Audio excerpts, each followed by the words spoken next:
In the 25th century, humanity made contact with an extraterrestrial civilization and discovered that the strange customs of its inhabitants were causing the deaths of millions. The action begins in the office of the first prefect, where he gathers his advisors and insists that they attempt to contact other planets the next day using a satellite network. The first message they send is anyone out there? Meanwhile, Captain Ed Mercer and First Officer Kelly Grayson meet their new Chief of Security, Lieutenant Commander Tiki from the Zion race. She is stern and resolute, assuring them that despite her less-than-stellar reputation, she will protect the crew from any dangers.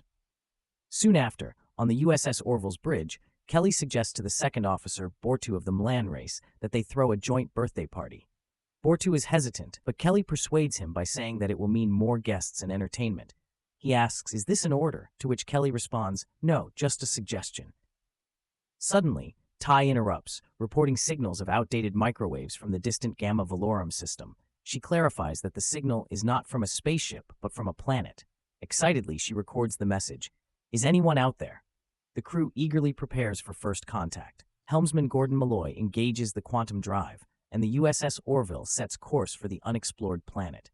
Following the received coordinates, Ed, Kelly, Buru, Tiki, and Dr. Claire Finn arrive at Regor 2, where they are welcomed by the first prefect, his advisors, and crowds of citizens witnessing this historic moment. The crew informs the representatives that the galaxy is filled with various peoples and beings, not all of whom are friendly. Therefore, it is essential to establish successful contact and learn about Rorian society. The first prefect and chief advisor Mail proudly show the crew their largest astronomical array, a network of 25 satellites through which they sent their message. The first prefect is astonished that their signal was received so quickly, as he believed it would take decades or even centuries.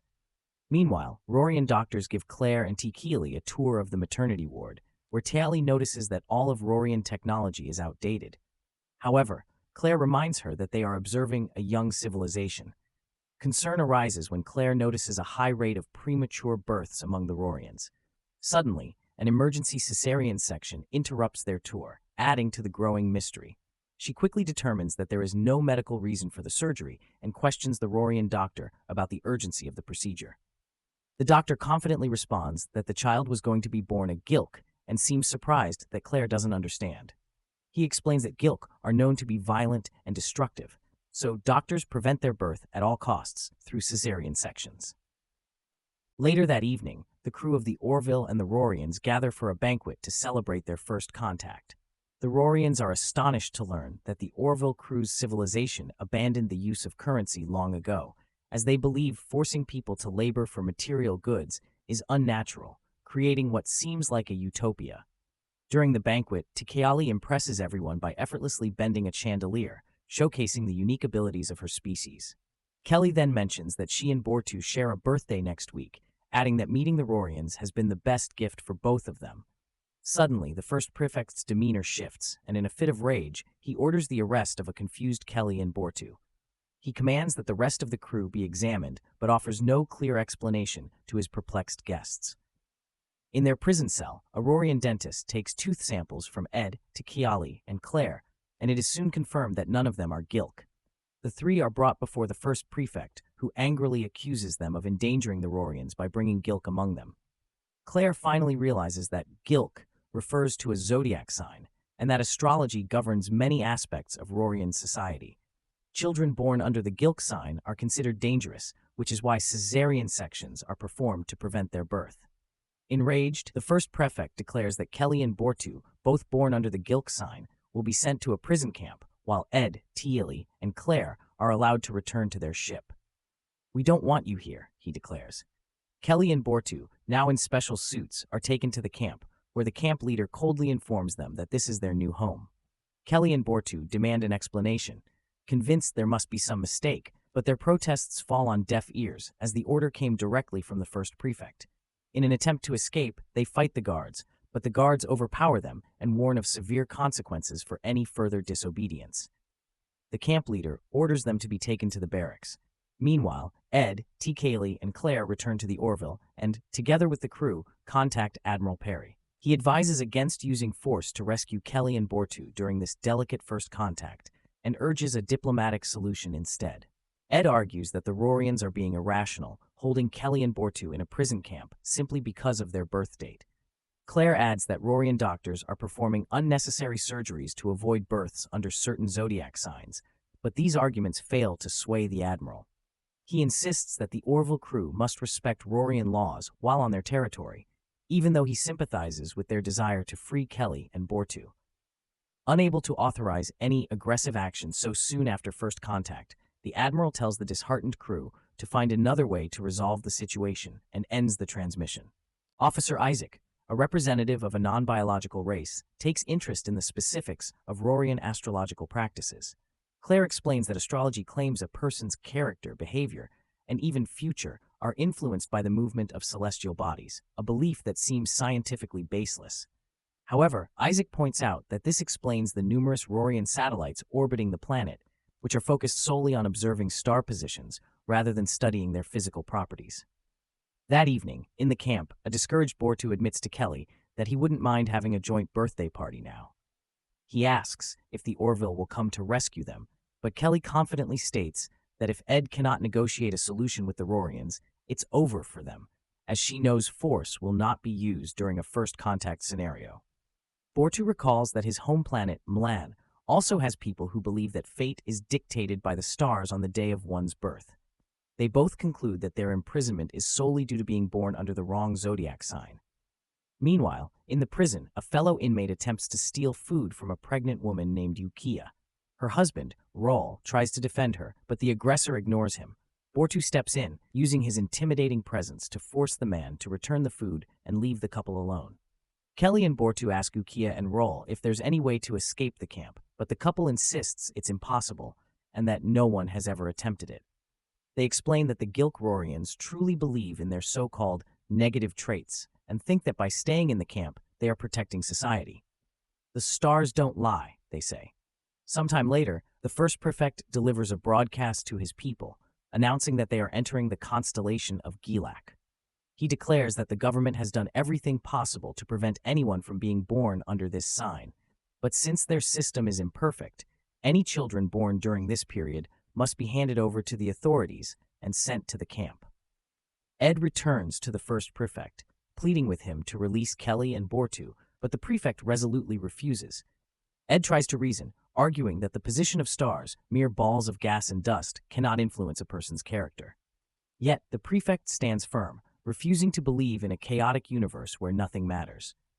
He expresses regret for ever sending the message into space and demands that the Orville crew forget about their captured officers, and Regor too. A month later, Admiral Perry orders the Orville to leave orbit and return to its duties, assuring them that an ambassador will be sent to continue negotiations for Kelly and Bortu's release. Realizing they have only one day left to free them, the crew begins studying all available information about the Rorian astrological system. Meanwhile, the first prefect makes another public address, announcing that the planet is now entering the constellation of Vash, a sign revered by Rorians. Children born during this time are believed to become future leaders of the planet.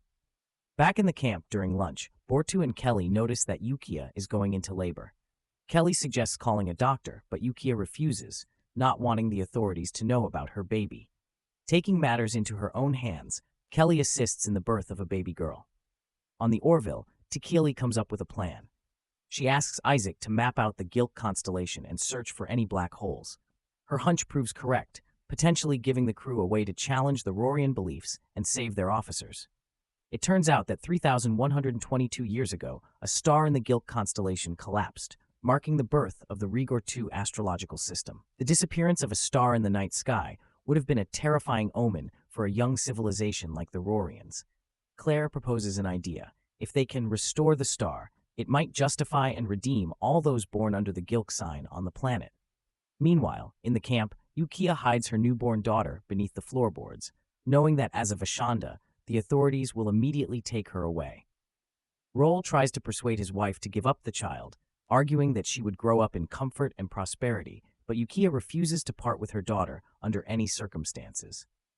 Suddenly, the guards enter the barracks, conducting a thorough search of everyone's belongings. The overseer approaches Kelly and demands that she declare herself as Gilk trash. Kelly remains silent until the overseer points a gun to her face, forcing her to reluctantly comply. The search continues, but Roll stops the guards, revealing the hidden baby. Ignoring Yukia's desperate pleas, the overseer takes the child. Determined to end their unlawful imprisonment, Kelly suggests they play into the Rorians' fears, becoming the scoundrels and criminals they are perceived to be. Chief Engineer John Lamar proposes launching a solar sail from a shuttle and positioning it so that reflected light from a nearby star will appear as if the lost Gilk star has returned. He explains that they can jam the Rorian detection system, tricking their scanners into confirming the star's presence. When asked how soon they can deploy the plan, John replies, "Less than 12 hours." The order is given to proceed. Back at the camp, Kelly and Buru attack a guard, steal his weapons, and a firefight ensues. They manage to defeat several guards and blow up the lock on the main gates, but they are soon surrounded by reinforcements and the prison chief. Meanwhile, aboard the shuttle, John and Gordon report that everything is ready for the operation. They head toward Regor 2 to begin the mission. The prison overseer decides to stage a public execution of Kelly and Buru, intending to demonstrate to the other prisoners that the stars are never wrong, and that all Gilk, no matter where they come from, are cruel and irredeemable. As they approach the planet, John adjusts the solar sail, releasing the clamps, and Gordon activates the thrusters, causing the reflected light to reignite the star. Just as the prison chief orders the execution to begin, one of the prisoners notices a new star in the Gilk constellation. The first prefect and his advisors are also stunned by the sight of the restored star. Confused, the ruler quickly calls for an emergency assembly, asking, "What does this mean? Is there a change?" Thanks to the ingenuity of their crewmates, the Orville's crew manages to alter the fate of Kelly, Buru, and all those born under the Gilk sign. Kelly and Buru return to the Orville, where they finally celebrate their birthdays with a joint party. During the festivities, Ed informs Kelly that diplomats have confirmed the closure of the last Gilk camps on Regor 2. She also shares that Yukia sent a message, revealing that she named her daughter Kelly in gratitude. Tequili then approaches, raising the question of what might happen when the Rorians discover that the new star isn't real. Ed, suddenly thoughtful, acknowledges that they may have morally crossed a line by deceiving an entire planet. However, he justifies the lie, believing it was worth it to free a large portion of Regor 2's population. Kelly, on the other hand, is confident that by the time the Rorians uncover the truth, their technology will have advanced enough that they won't care.